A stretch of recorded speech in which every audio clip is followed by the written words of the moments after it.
At FIT-TV, we define parentectomy as the process of removing parents through the actions of divorce laws. Being a parent is your birthright, your goal, your stated purpose in life. And then, sometimes there's a family court divorce, where the baton can no longer be passed in confidence, where we are not taught and you cannot prepare for the brute force war games ahead, working against you and your family in a family court somewhere close to hell. There is no baseline sharing of custody, so draw swords and let the battle begin. I have with me to discuss what it's like to be removed as a parent, somebody who has, and that's Gary Jacobs, you're a victim of the legal failures in courts. Let's give us a quick little reminder of what happened to you. Well, about 7 years ago, my now ex-wife and I were not getting along, and I decided to file for divorce. Everything that I had heard and you see on the news is that the courts are always concerned with the best interest of the child, and you always hear about how families are so important, and it's called family court, so you think they would be there to support families. When I got to the court, I realized that it was, as you said, it was actually just war, and each one of us had a lawyer, and the lawyer was there to destroy the other party. I said, okay, we'll go forward, and I guess the best parent will win. In order to determine the best parent, the courts ended up appointing forensic psychologists. 2 times we've had that, over 7 months of evaluations of my family, going into extended family and personal and everything possible about your family. And when the report came out favoring me as the, quote, better parent, we tried to present that in court, and that was shut out of court because it didn't go the way they wanted to. I thought we would just end up with a shared custody. All right, she's not so horrible, he's not so horrible. We all have faults. I have faults too. And we'll just share custody, 50-50. We each have a job, and we'll go on with our lives. I was told by the judge at the time, well, if you come in front of me, we don't do that. One person wins and one person loses. And in the back of my mind, I'm saying, why does it have to be that way? You know, exactly, because then the child loses. And when they say the best interest of the child, how is the best interest of the child having one parent, whether it's the mother or the father, only see that child Wednesday for dinner and every other weekend? That's not being a parent by any stretch of the imagination. You're a visitor. A visiting uncle. Exactly. I mean, if you're not there when your child comes home from school happy or sad and helping with homework, you're not a parent. And what it does is it just removes you from the child's lives, and what it really does is it turns you into an ATM, because that's the only reason anybody wants to ever deal with you anymore, is when it's about money. When the court system has apparently followed you for your money, or followed you for what you could provide rather to them or to the system, rather than provide for your family. So when the children are not attached to you any longer, now you're the ATM you describe. Yeah, that's a good point, because when I say ATM, I was actually referring to the ex-spouse, in my case, my ex-wife, telling the children, your father is court-ordered to pay for your extracurricular activities. He's court-ordered to pay for your college. But what you're saying is actually true, too. If there's shared custody, really nobody benefits. The lawyers don't get the benefit because they can't fight it out in court. The forensic psychologists don't, because you're sharing. It's a big money grab. And then what a lot of people don't realize is when one person's awarded child support, it goes through the child support agency. Well, they charge a yearly fee to manage, quote, this money. They're also floating the money for a month. So you have tens of thousands of parents paying millions of dollars every year in child support, and that money is being floated. So this is actually a big money maker for them. There's a financial incentive to make one parent pay, and what ends up happening almost all the time is the parent who makes more money ends up losing custody and paying child support. I had the opportunity to look at the floor debate, the minutes of the floor debate, and in some of the language that the legislators were used, they were primarily Republicans that were against the Child Support Standards Act, were claiming that what is this money that's going to go into the system, who's collecting interest on that money, and that's an unfair representation to remove a father's ability to pay, or a mother. In that case, most of them, I think, the awards were 90%. So the money was coming out of that system, going into the government. They were funding whatever they wanted to fund with the small float on the money. Right. I mean, it's just sad to think that it's not really a stretch to say that they're selling our children. You know, It's not a stretch. because it's really, it's what it is. And if they did change the system to what it should be, the author Linda Gottlieb, she promotes the shared parenting, and she believes that that is the best interest of a child. And in fact, there may be some money going back and forth to equalize the field a little bit, so that one parent doesn't have so much more than the other parent. But it's just it can't be so overwhelming to the non-custodial parent. I don't know how she would describe it in a book, but one of the things that concerns me is that the legal profession has stepped in and overwhelmed the psychological profession over that issue, because that's not the way any parent would want it. We wouldn't want the legal system to acquire the ability to have power over the kids. We would want a psychologist or psychology to determine what is best in the best interest of the children. Right, and as you've said on other shows, if you have two fit parents and they were fit for the 10 years or 15 years What before makes the them divorce, suddenly all of a unfit? sudden you file for divorce and now you're an unfit parent and you can only see that kid. And if you truly are an unfit parent, a pedophile, or you physically abuse or mentally abuse the children, you shouldn't have any unsupervised visit. But to chop you down and take away your parental rights, we have a right to enjoy our children. Should be. You should stop right there, because that is what it should be. We don't have that. We don't have it here. In order for us, we should pass this language along to our legislators when we get to talk about joint custody again. The court is creating an abnormal view of how family is by doing all these things that they do to the parent when they divide up and send the kids off. This was a comment, you and I were talking about. I just remembered that you said that. To me, it hit home.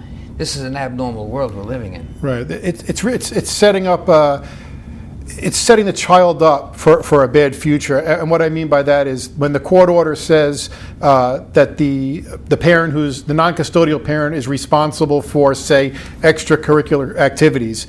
In a normal marriage, if your child would come home and they weren't doing well in school, they were cutting, misbehaving, you would say, you know what, you're not taking karate class, you're not going to bowling. You'd be able to manage it yourself. You can manage it. Now what happens is, well, the custodial parent isn't paying for it, so they say, you have to do it anyway. And to me, a big example is college. When you do these court orders, now if both parents went to college, the judges make you put in the court order that the parent will pay for a 4-year college, usually the non-custodial, or they'll share the rights. And what does that tell the child when they're told that, look, your parent must pay 80% of your college? That's not the way it should be. It should be, hey, if you work hard and you earn it, let the parents make the decision whether the child should go to college or not. When you're in college and you know it's paid for, it's a free ticket. There's an entitlement base built into the system. I actually think that's a good way. It really is teaching your child entitlement, and they actually say it. I mean, my children have said, when I taken away my son's car, and they said, well, if you don't give me back my car, mom's going to go to court and they're going to make it give you the car back. And I said, well, you didn't follow the rules of the car. We have an agreement. Believe it or not, they went to court, and I was told by the law guardian, you must give your son the car back. Yeah, that's crazy. It's just unbelievable. And what is that teaching? What is that teaching him in the long run? What does it do for children to be absent this role model that they lose in a divorce? Because there's no sole, it's almost all sole custody. There's hardly any joint custody awarded by the court. Well, I'm not sure the exact statistics. From what I've read, I believe it's approximately 90% of the young men in jail were raised without a father in the household. Right. So whether it's 90% or 85%, it's a very high statistic. It is. Yeah. When women aren't raised with a father, they crave that parental need. It's almost all the time what happens is they end up dating an older man that's trying to fill that gap of having or they become a father. more promiscuous as more teen. Definitely more promiscuous. Yeah. And also there's a dynamic in the family where one parent is usually the disciplinarian and the other parent is a little bit more permissive. But when you're living together and both parents are involved, it sort of works its way out and there's an equilibrium and it works out. But when you have no push and pull, it's just all, and what happens a lot of times is you realize in the court system that if you say no, your child will pick up the phone and call the law guardian and say, and I've had this in my case where my daughter said, if you don't let me do this, I'm going to call my lawyer, because that's what their law guardian, court-appointed lawyer told them to do. And then you say, you know what, maybe I shouldn't say no, because it will come back to bite me in court. And you really can't be a parent when you're under this microscope. No, you can't. And there's a supervised visitation. The supervised visitation, I mean, I think to me, it's a horrendous thing. And again, that goes back to the money trail, because they'll say, well, now you need supervised visitation, which if you're a bad parent, you know what? You should be arrested if you're a pedophile. But supervised is okay. And what they do is then they ask the supervising person who's being paid $80 to $100 an hour for the supervised visit to send a report to the court and let the courts know when it's time to end the supervised visitation. Well, that's cutting the hand that feeds you. There's no incentive to stop this. And also, what message? A lot of times, for example, in my case, where my ex-wife withheld my children from me for no reason, parental alienation, she wouldn't let me see my children. And when I took her into court, the judge said to me, well, I'll tell you what, until we have a court date, which will be months down the road, I'll give you supervised visitation. I said, what message does that send to the children that they have to be in a supervised environment with me? I affectionately call that parenting in a box, because that's basically what it is. You're inside. They look at you. They check you out to make sure you're acting whatever type of appropriate they think is appropriate. Right. And your behavior is no longer yours. It has to be some model that the court has developed for you. Right. And if you act accordingly, then you'll be what? I mean, exactly. Extended for another year? Right. To act like a dope or somebody that you're not? I mean, why the government and people parent differently? Yeah. People we were brought up, parents spanked us. Now, we don't spank children. But there is a whole continuum on how people parent their children. And all kinds of different things. The government shouldn't be involved in telling us how to raise their children. If you're, listen, you can't stop people from having children and say, you know what, we don't believe you'll be a good parent. And you don't just go taking away children. Like when I was a kid, I mean, we were punished by our parents, and I don't think there was any reason why. I'm not a thief or any kind. Neither was any of my friends. I think we all did turned quite out well. But I think there's more dysfunction now in the divorce arena than there is outside. I mean, if you just look at the jails, it's filled with like you said, the fatherless. Filled with, of course, a lot of it's fatherless because traditionally that's the disciplinarian. Mm-hmm. You take away the disciplinarian, you're asking for somebody to be a child to be out of control. Just the whole system just really prepares children for a bad future. And what does it teach them about relationships? That the one parent can be tossed away and turned into a visitor. That's going to continue down to the next generation. What is this is a conversation you and I had a note about, what is the right way to act when you lose your children? I mean... Yeah, it's an interesting question because a lot of people, I haven't seen my children now for about nine months this go around. And, when you don't see your children, it's almost like they were murdered by a family member. I can't see them or apprehended kidnapped, somehow, jailed, right. Who knows what. They're out there. I don't know how they're doing. I don't know Which is certainly not doing you any good. It's right. It's affected you as a parent. Your mental health is now being affected, right. Whereas prior to that, you probably wouldn't have never faced this issue. Never. And then obviously you get it. You go through stages. You're angry that the courts allow this to happen, and then you get into a depression stage. How do you deal with not seeing your children? And when you see other children and family members, or when you see a friend and they say, "Oh, how are your children?" You say, "Well, I haven't seen my children." And they say, and the answer is the same for all of them. Well, why wouldn't you just go to court and tell the judge? Which it doesn't make sense that a judge wouldn't enforce it. Another problem when you're not seeing your child is, some people take the law into their own hands and they may just go fight the ex-wife and grab the children and try to fight the alienation with alienation. If you do it the sane way and the legal way, you go to court and you file motion after motion after motion. Then what happens is the judge labels you as litigious. Yeah. All of a sudden you're the bad guy. Frivolous litigation. Right, for filing to see your children. And then in my case, I was told, you're litigious. You keep filing motions. I said, Your Honor, I only filed to see my children. Ladies and gentlemen, I just have to let you know, this is absolutely what does happen. You shouldn't be surprised by this. This is it's fairly normal, unfortunately, that a lot of people get tossed around as he's been tossed around. And it's not unusual. We'll go to court, and someday, hopefully, you'll never find that out. I really hope that nobody has to go through what I went through. And I've had the same thing. What you went through, Chris. I wouldn't wish it on my worst enemy.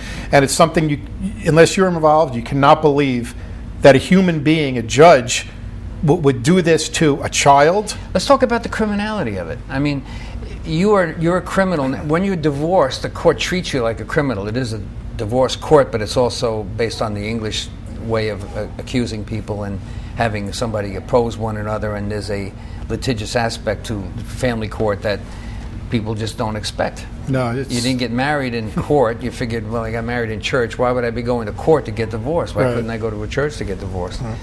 Let's talk about, just to continue this a little bit more, the scam of law guardians. There's what they do is that they call them now attorneys for the children. And when you go into court, again, this goes back. They always say, when you want to see corruption, follow the money.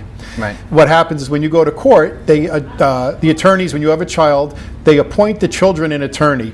And the reason I say this is a scam, because now what this attorney for the child does is they simply ask the child. It could be a 6-year-old, a 5-year-old child. They call them into their office. They say, "I'm your attorney. Nice to meet you. Here's my business card." They say, "Who would you like to be your parent? Who would you like to have custody of you? Who? First of all, who would?" If I did that, they would say, "How disgusting of you to ask your child to choose one parent." So they say, "Well, you pick which parent you'd like, and I'm here to fight for you, whether it's right, whether it's wrong." God, yeah. So you're asking, number one, the other parent to push because you want your child to say the right thing. The law guardians hand them their card, and they say, "Look, if the one parent does anything to upset you, call me." In many cases, the attorney for the child becomes aligned with one parent. In alienation, it becomes aligned with the targeting parent, and they start to gang up on the other parent. What also happens, I think, most of the time in courts is that the attorneys, the judges, they get to choose the law guardian for the case or the attorney for the child. They pick the attorney. They tell them what they want the outcome to be going into it. In my case, I have Judge McNulty. She appointed a law guardian that she's friendly with. They had ex parte communication, and it was that the road was laid before I got there that this was what was going to happen, no matter what was said. The law guardian was going to go along with the judge and guide the children into it. Meanwhile, you're paying for this law guardian. To me, it looks like they what they do is they go in the back room and they have this pegboard, and they just decide what pegs to fill.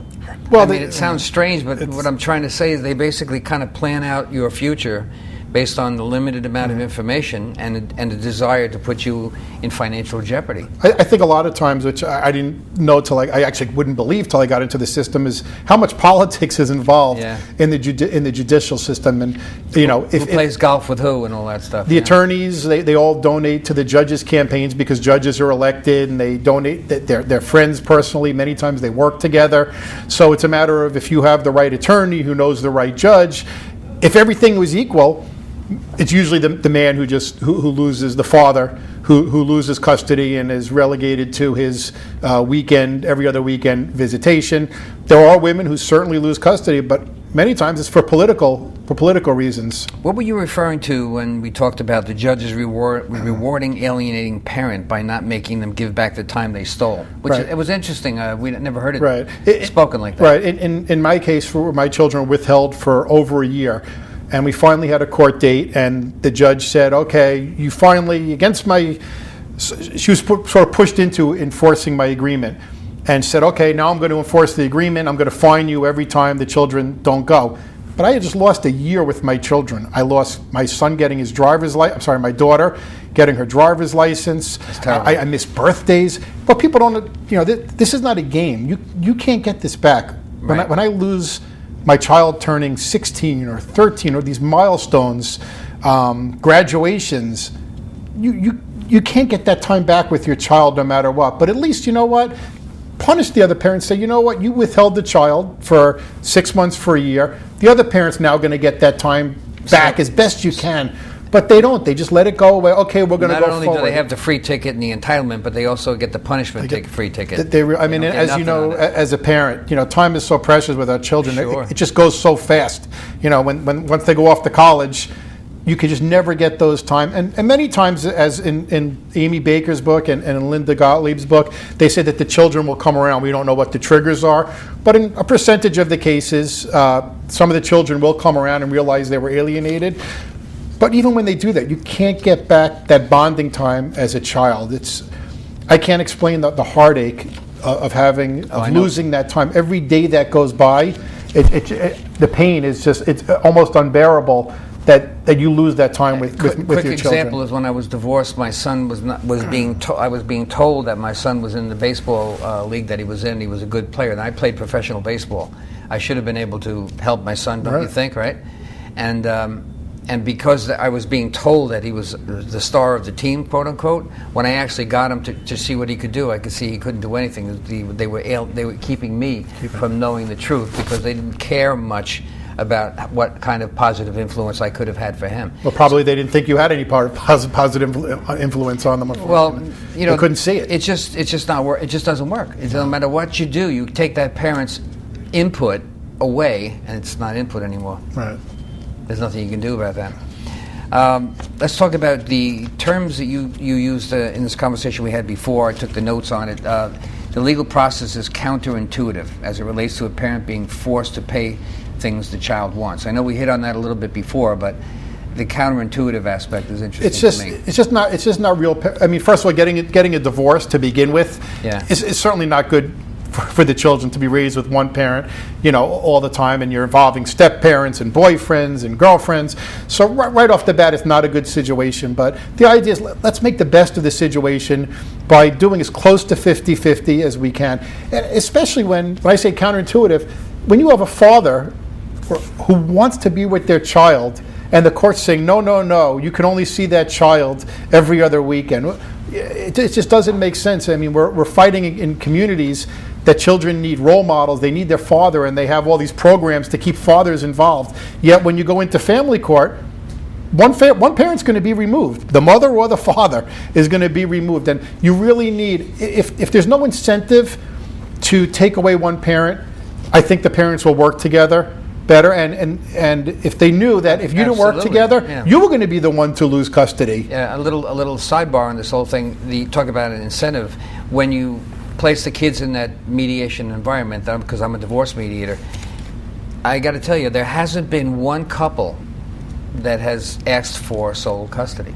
It's actually interesting that you mentioned that. They're all asking for joint custody, so it's easy to work out when they both want it that way. And I think what's interesting is that when a father or a mother is ordered to pay child support, the rate of going back to court is something in the neighborhood of 80%. Relitigation rate. Relitigation because they didn't pay the bills. Right. When you do it through mediation and both parents agree, and it's a number that they can live with because that's why they agreed to it. They agree, that's exactly right. It's reversed. It's 80% compliance. Yeah. So you're not back in court. The parents are getting along, and you know what? You can go on with your life, Chris. I've been doing for 10 years. I haven't had one couple come back to court. You want to go on when you get divorced. You want to go on with your life. You own the product when you create it. You own it, right. and then you live by it. There's a secret of mediation. I think one of the secrets is that you get them to agree, not by force. They're actually wording the agreement. They're actually creating it, and that has way more power than any kind of enforcement could ever create. I mean, you have to have a plan that you can live with. Right now, the non-custodial parent... Right, and so many of the plans we get are not there. They're not livable. They don't look at the non-custodial parent's cost of living. Exactly. And you can't be in a basement while the child's going with the other parent in the house that they used to live in. The children are not going to want to visit you in your basement. And we've had many many litigants have complained about that's where they have to live because they can't really afford. Right. People are not aware of the confiscatory nature of the percentages either. No, they're on gross before tax dollar percentages. Those applications are not workable. Also, in this economy, I mean, we don't have to tell you that a lot of people aren't making what they used to make. You notice there's nobody changing the Child Support Standards Act when they really should. Right, and cost of living is going up, and the wages are generally going down. I don't like the idea, and it's very true, that you get to feel like you're a criminal. I don't like the idea of, I know because as a divorced parent at one time I did, because they apply so much negative aspects, things you would not agree to you. It feels like you're in jail. It feels like you're being forced into things. It doesn't feel like I've made a choice anyplace. Right. That's true. The choices are made for me. They actually do criminalize you. For example, I mean, I'm 46 years old. I went through the first 40 years of my life, other than a speeding ticket, never being arrested. I never thought I would ever end up having an order of protection or being put in jail. And this turns you into a criminal because people use orders of protection as weapons in court, and it does work. They call it the magic bullet. Yeah. You want to get your husband out of the house, you go to court and say, he threatened me, he hit me, I'm scared.